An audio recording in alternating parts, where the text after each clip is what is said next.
So at the Cairo Museum, also known as the Egyptian Museum, either way, it's quite humid. Got mummies in that. Look at this. Not bad. This is the real thing that's pissed me off. As I'm baking, it's got a lovely temperature. Even the dead are living better than me. So, like I say, I'm at the Egyptian Museum, and you know what? It's all right. It's all right. I'm only really here to see Tutankhamun. I've seen him and I couldn't take pictures. Kind of made the trip a little bit pointless. And there's a lot of Egyptian stuff here. You know, like mummies and statues and bits, and you know, like all the boring bits on a, you know, museum, like, you know, it's just boring. And now, to be honest, I'm bored.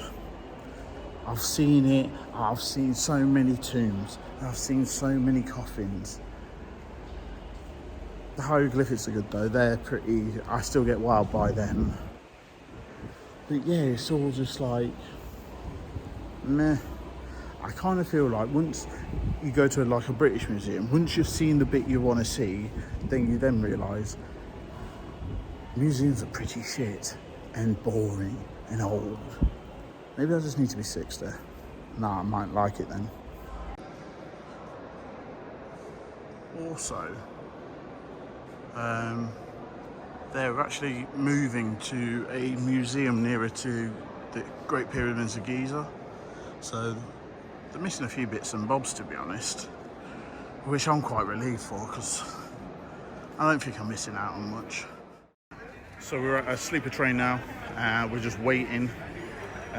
It's going to be a bit mental, and we're just waiting for our train. Pretty scared and pretty nervous. This could be shit.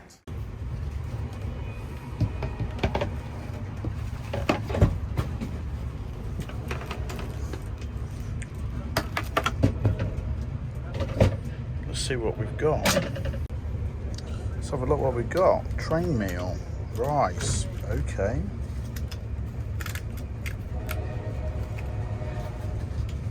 Leave it.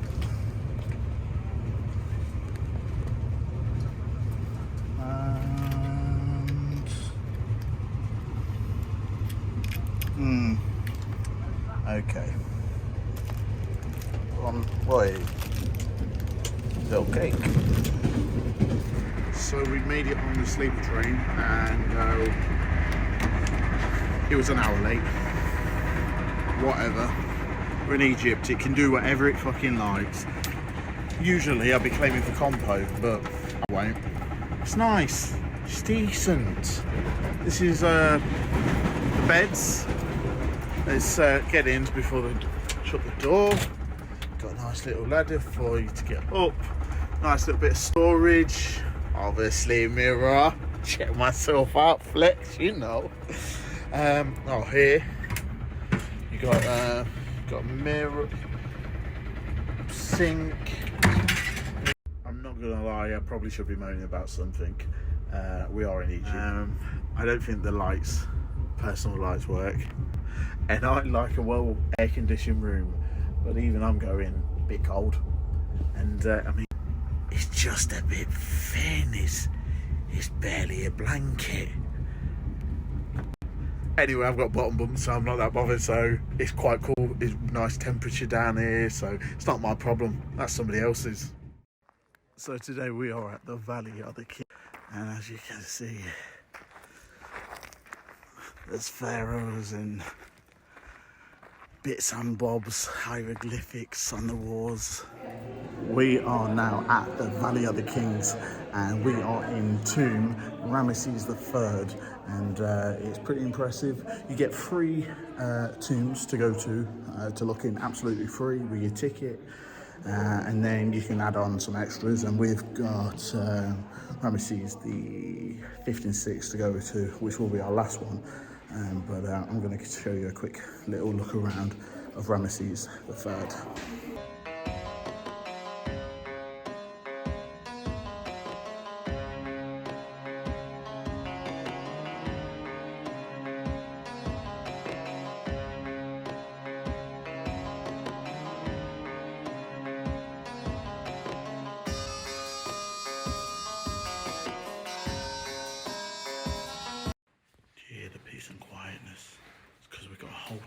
ourselves. You're gonna ask me the name of this one. Don't worry about this one. I'll put some words down and you can try and read it. I think it's called King Sitting or something. But yeah, it's sick. Quiet. Notorious. But this tomb's incomplete. As you can see with the roof. Can you see the red? And then the black's over the top. So they started in red. Then they put the black on top. And then it would look something like this. So they transformed that to this.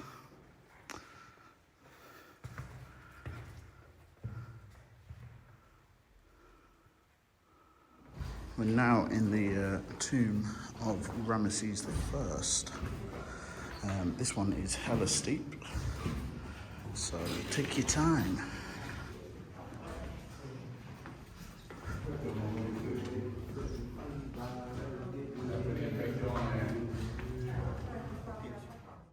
Come on, yeah, you know what it is. Toot toot, come on, tut tut tut tut. So this is the Ramesses the 5th, and this is the one you have to buy another entry ticket for. So let's see inside.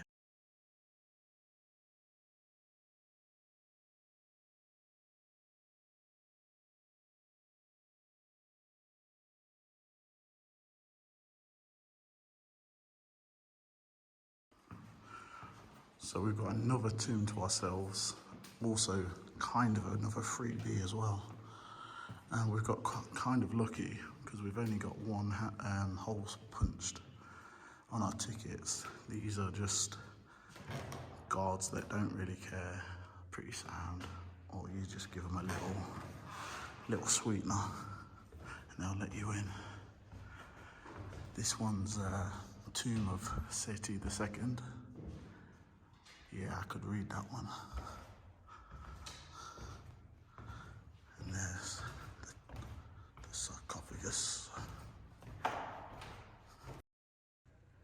Now we're going to visit one of my favourite things I've always wanted to visit, the temple of Hatshepsut.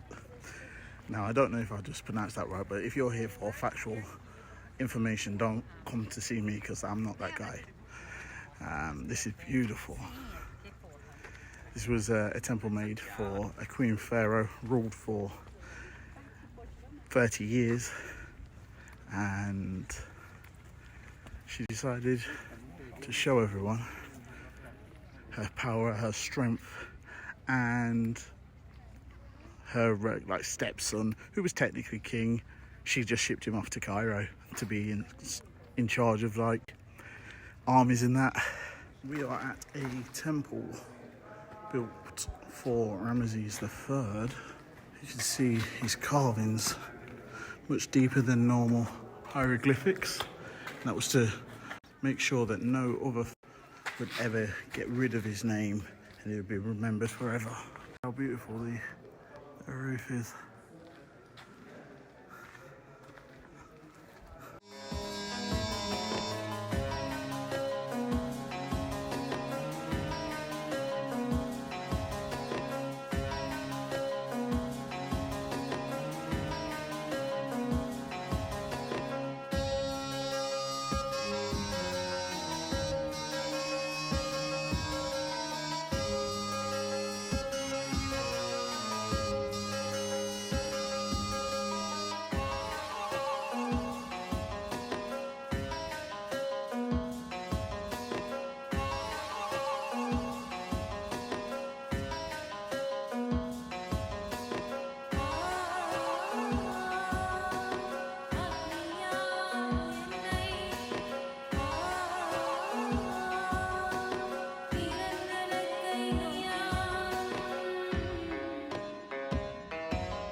we're in the hustle and bustle of Luxor.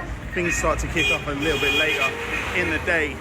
And right after, any time after when the sun sets, temperatures just cool down a little bit. And now it's just much nicer to be out in and walk about and explore.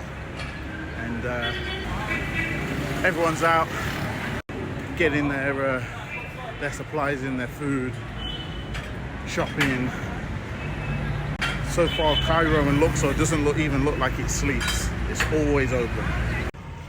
I'm starting to really enjoy Luxor now, especially in the night, especially away from the tourist areas. They're the worst bits because you just get harassed. When you start to go into Luxor and meet the real people, their sound and super friendly. It's such a relaxed atmosphere, so much calmer, quieter than Cairo. And yeah, we still got a few days here until Sunday, and I'm just looking forward to, you know, finding more things to do, hanging out with the locals kind of thing, starting to eat different foods, going into restaurants. Language is always a barrier, but don't let them barriers stop you from interaction and meeting new people, because honestly it's such a blessing. I had to go to pharmacy and get something for my head because I've been bit on my forehead. Man got some big ass bite mark rouging from my forehead, so I got sorted, but still. At Karnak Temple, and yeah, it's lovely. It's very nice, fantastic. There's a lot of people, and a bit of a word of advice: do not come on a Friday or a Saturday, because it's supposedly Egypt's weekend. Cool, tons of people. Yeah, there's just too many. Again, we're in COVID times, so probably not as many as normal. It's like, oh, fuck off, let me have this place to myself. Go Valley of the Kings, I've done that. You tell someone it's for good luck, next minute and they're all fucking walking around it like idiots. Incredible. Absolute mugs doing that. Weirdos, utter weirdos.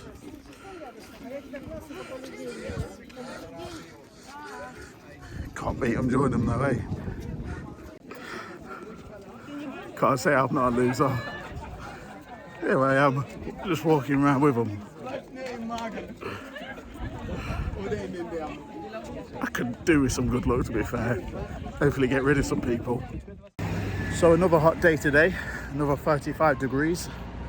Been to Karnak Temple today.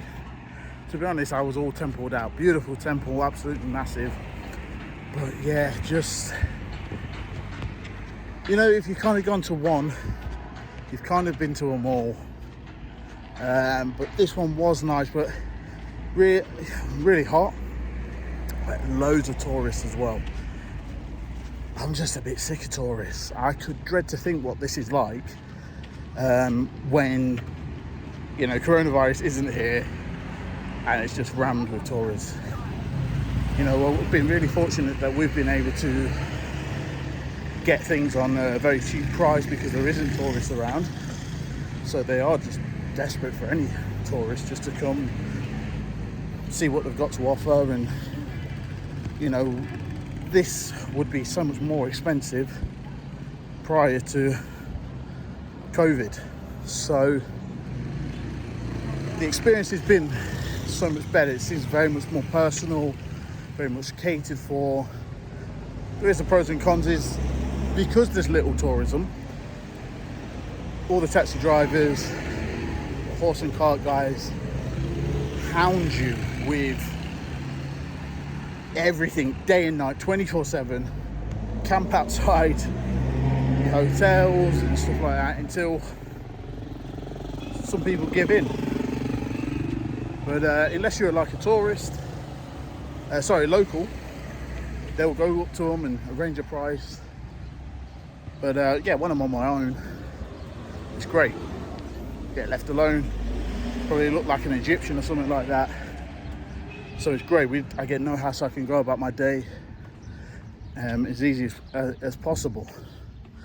But yeah, when I'm with a companion, hard work.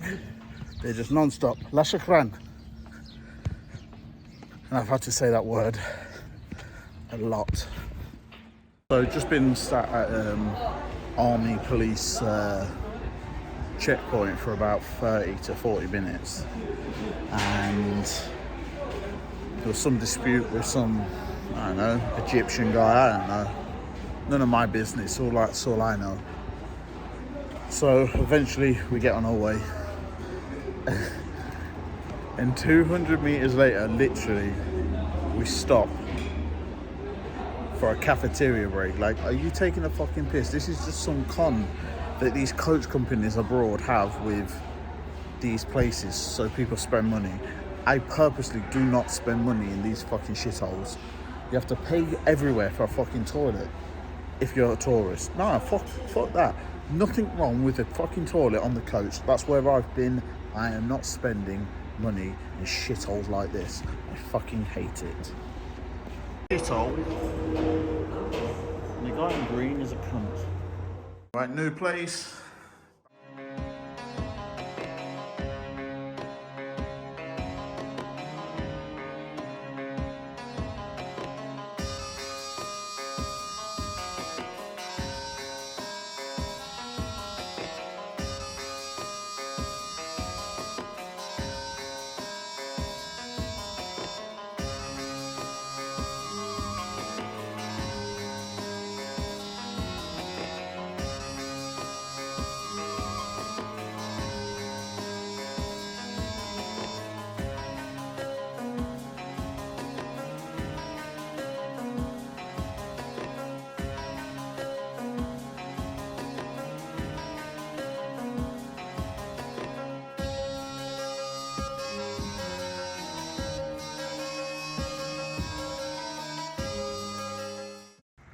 So I've not done a little update in a couple of days, but we're by the coast,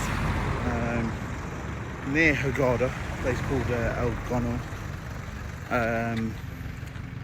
It's the most weirdest place I can only describe. It's like a gated community, but it's more like a gated kind of like town / city. We're in the upper part, and it's fucking posh. There's yachts worth about 15 to 20 million all the way down. It's lovely, it's quiet, very not Egyptian, and I'm alright with it. Nearly got motored. Yeah, it's just odd. This whole place has got security on every street. Every business has its own security. There's 2 entrances to get in. You have to have clearance to get in. And I mean, it's a little pricier as well. It's very much like British prices, which has annoyed me. That's the only thing about this place that is a bit shit. I want to be paying Egyptian prices, not British ones. But yeah, I'm on way to get a whip. This place is too big not to have a little whipping excursion. So, just on the way to collect the whip.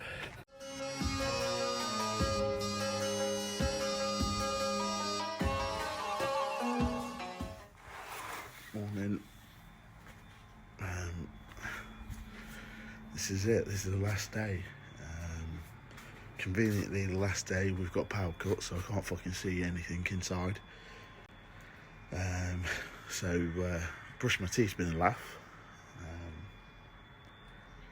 And I've still got to pack the last few bits of my stuff. Got a first flight from Hurghada to Cairo, wait 5 hours, Cairo back to London. I'm probably not going to be back until at least 2-3 in the morning. And it's just gone 8:30. Oh, and I've got a sore throat. Probably keep that one to myself though. otherwise I might not make it. Just landed in Cairo. First leg done, 2 more legs to go. Unfortunately, the second leg I've got about 5 hours before I can get it. So yeah, flight's delayed, of course it is. Why wouldn't it? Nothing here runs on time, so I shouldn't be shocked. It's just unorganised chaos, left, right and centre. Granted, some of the unorganised chaos does work well, but nothing runs on time. Got the jumper and the joggers on already, trying to, you know, show Britain I am ready to come back. So I was just waiting, doing absolutely nonsense. Also, they scrutinise you more leaving the fucking country than they do coming in. Honestly, on the way in, it's quick 20 quid, jobs are good in, see you later, say no more. On the way out, who are you, where are you going, why are you going there? To be honest, I'm going home. I don't particularly want to go home, but I've got no choice. Do you want to keep me? Didn't think so.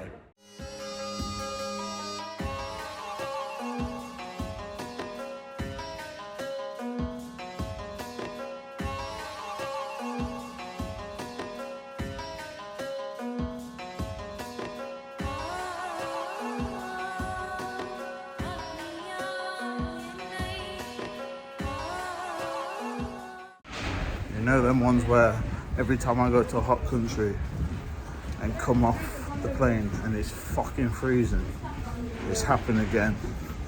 It's not even fun. You lot have been dealing with this for the last 2 weeks. I speak on you lot.